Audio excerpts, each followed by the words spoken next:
শাকিব ভাই এত বছর ধরে ইন্ডাস্ট্রিটাকে ধরে রেখেছে, দে আর অল ডুইং গুড। ফাইনালি এবার শাকিব খানের সাথে দেখা যাবে মেহজাবিন চৌধুরীকে।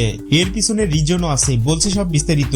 খুবই জলদি, এক্সাক্ট ডেটটা আসলে আমি একা বলতে পারবো না, এটার পিছনে আরো অনেকজন জড়িত। সো ডেফিনেটলি আমার মনে হয় নেক্সট ঈদটা আরো বেশি এক্সাইটিং হবে। প্রথমে নাটকের আরেক অভিনেত্রী সাবিলা নূরকে নেওয়া হয়েছিল ছবিটিতে, তাকে দিয়ে 2-1 দিন শুটিংও করানো হয়। পরবর্তীতে কোনো এক কারণে ছবিটি থেকে বাদ পড়েন তিনি। এরপরেই উঠে আসে মেহজাবিনের নাম। বেশ কিছুদিন আগে থেকে আরেকটি রিমার শোনা যাচ্ছিল, তাণ্ডবে নায়িকা থাকবে পশ্চিমবঙ্গের জনপ্রিয় অভিনেত্রী কোয়েল মল্লিক। বাট এই বিষয়ে এখনো অফিসিয়াল অ্যানাউন্সমেন্ট পাওয়া যায়নি। এবার সামাজিক মাধ্যমে আরেকটি গুঞ্জন উঠেছে, এবার শাকিবের বিপরীতে দেখা যাবে ছোট পর্দার জনপ্রিয় অভিনেত্রী মেহজাবিন চৌধুরীকে।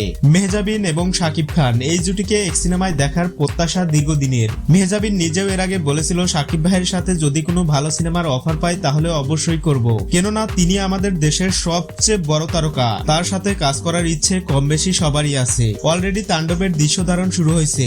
ছবিটিতে অনেক নামি দামি অভিনেতা দেখা যাবে, তবে এখনো তাদের নাম প্রকাশ করা হয়নি। টিজার ছাড়ার পরেই জনসমাগমে নিয়ে আসা হবে, এমনটাই জানিয়েছেন ছবিটির প্রযোজনা সংস্থা।